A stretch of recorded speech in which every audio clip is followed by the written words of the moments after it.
అది హర్యానాలోని ఫరీదాబాద్ జిల్లా సిక్రోనా గ్రామం. సోమవారం ఉదయం 9:30 సమయం. సరస్వతి సీనియర్ సెకండరీ స్కూల్ ఆవరణ అంతా విద్యార్థుల చదువులతో సందడిగా ఉంది. రోజులాగే 29 ఏళ్ల సంధ్య అనేటువంటి టీచర్ కూడా తన బాధ్యతలు నిర్వర్తించడానికి పాఠశాలకు వచ్చారు.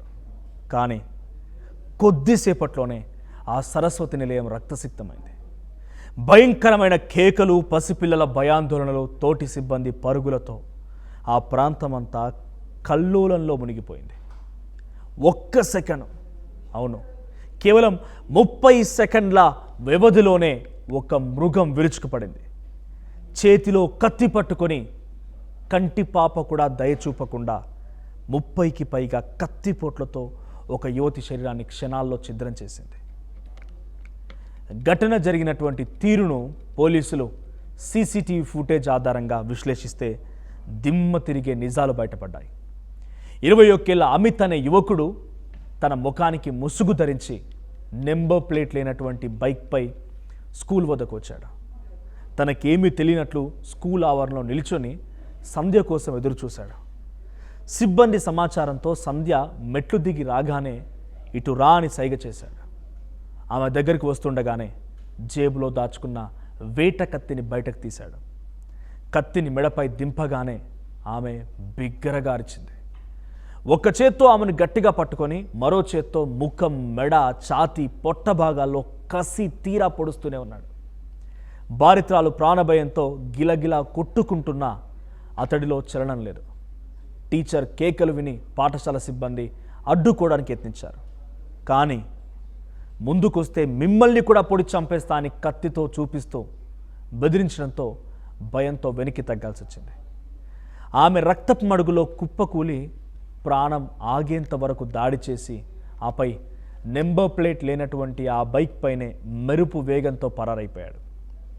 ఆసుపత్రికి తరలించే లోపే సంధ్య ప్రాణాలు గాల్లో కలిసిపోయాయి. ఈ భయానక హత్య వెనుకున్నటువంటి అసలు కోణాన్ని ఫరీదాబాద్ పోలీసులు వెలికితీశారు. నిందితుడు కోట్ గ్రామానికి చెందినటువంటి అమిత్.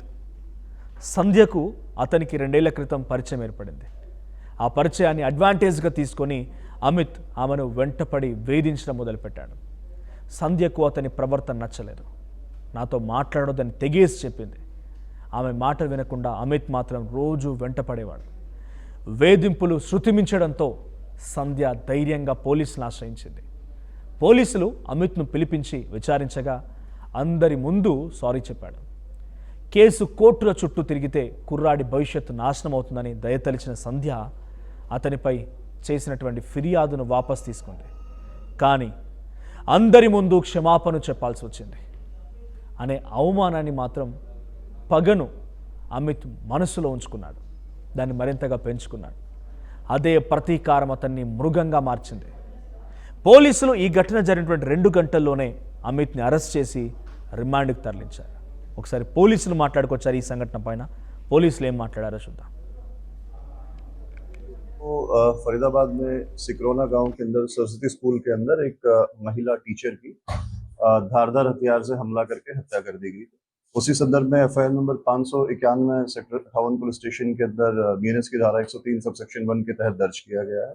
और उसी मामले में कार्रवाई करते हुए क्राइम ब्रांच एवीटीएस की जो हमारी टीम है, जो सिकरोना के अंदर ही पोस्टेड है, उन्होंने वारदात से मात्र 2 घंटे के अंदर ही जो है वो आरोपी को काबू करने के अंदर सफलता हासिल की। आरोपी जिसे गिरफ्तार किया गया है उसका नाम अमित है और कोट गांव का वो रहने वाला है, फरीदाबाद का ही। और जो मृतका को पहले से ही जो है वो जानता था, वो उससे परिचित था। उसके द्वारा इस वारदात को अंजाम दिया गया। आरोपी को गिरफ्तार कर लिया गया है। ड्यूरिंग पुलिस रिमांड अब उससे सख्ती से पूछताछ की जाएगी। माननीय न्यायालय में पेश करके अब उसका पुलिस रिमांड लिया जाएगा और जो रिकवरीज है दलील की जाएगी। जैसे मैंने बताया कि जो मृतका है वो पहले आरोपी अमित के ही गांव के अंदर एज टीचर काम करती थी और वहां से वो पहले से उससे जानता था। और अमित लगातार उस महिला का पीछा कर रहा था। वो उससे पीछा छुड़वाना चाह रही थी। उसने उसको पुलिस में शिकायत करने की भी धमकी दी थी। जब से उसने उसे इस तरीके की धमकी दी थी, उसके बाद उसने उसके साथ इस तरीके की वारदात को अंजाम दिया। वो जबरदस्ती उसको पीछा कर रहा था और जब उसने उससे शिकायत के बारे में कहा कि मैं तुम्हारे बारे में शिकायत करूंगी, तो उसने इस वारदात को अंजाम दिया। तो फरीदाबाद ఈ ఘటన కేవలం ఒక క్రైమ్ వార్త మాత్రమే కాదు, మన సమాజంలోని మానసిక వైకల్యానికి అద్దం పడుతోంది. ఒకరిని ప్రేమించడం అంటే వారి నిర్ణయాలను గౌరవించడం. ఒక యువతి నో అని చెప్పినప్పుడు దాన్ని తట్టుకోలేక పగ పెంచుకొని జీవితాన్ని నాశనం చేసుకోవడం ఎంతవరకు సమంజసం? జీవితంలో స్థిరపడాల్సిన వయసులో చేతిలో కత్తి పట్టుకొని జైలు పాలవ్వడం, ఒక అమాయకురాలి ప్రాణాలు తీయడం వల్ల సాధించిందేంటి?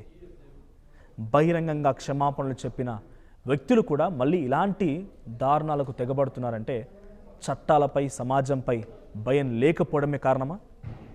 ఈ ఘటన మన ముందు కొన్ని ప్రశ్నలు వదిలేసింది. మహిళలు ఎక్కడికైనా ఎప్పుడైనా ధైర్యంగా తిరిగే రోజు అసలు వస్తుందా? ఒక అమ్మాయి నాకు ఇష్టం లేదు అని చెప్తే ఆ రిజెక్షన్ని ప్రశాంతంగా స్వీకరించలేనటువంటి ఆ కుంచిత మనస్తత్వం ఎప్పుడు మారుతుంది? తప్పు చేస్తే లైఫ్ నాశనం అయిపోతుందనే వణుకు నేరస్తుల్లో ఎప్పుడు మొదలవుతుంది? ఇప్పుడు ఒక సంధ్య బలైపోయింది, రేపు ఇంకో సంధ్య ఈ సమాజపు మృగాళ్లకు బలి కాకూడదు. ఇది కేవలం కొందరి సమస్య కాదు, ప్రతి ఒక్కరూ రెస్పాన్సిబిలిటీ తీసుకోవాల్సిన సమయం వచ్చిందని చెప్పాలి.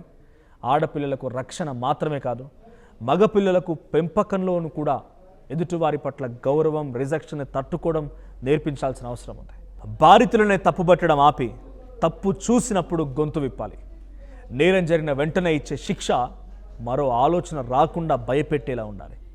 ఎటువంటి సంఘటనలు మారాలంటే ఏం జరగాలి? మీ అభిప్రాయం ఏంటో కామెంట్ చేయండి.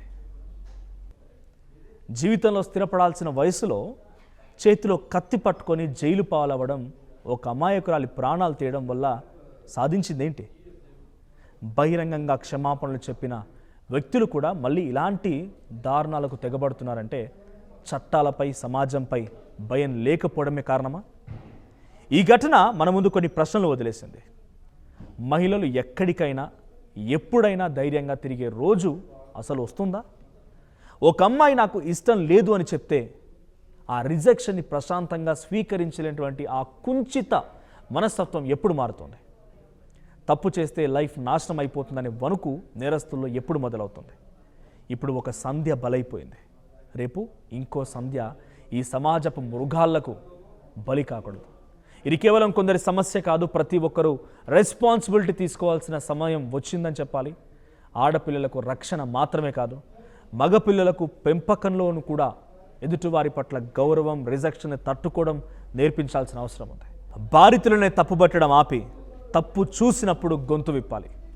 నేరం జరిగిన వెంటనే ఇచ్చే శిక్ష మరో ఆలోచన రాకుండా భయపెట్టేలా ఉండాలి. ఎటువంటి సంఘటనలు మారాలంటే ఏం జరగాలి? మీ అభిప్రాయం ఏంటో కామెంట్ చేయండి.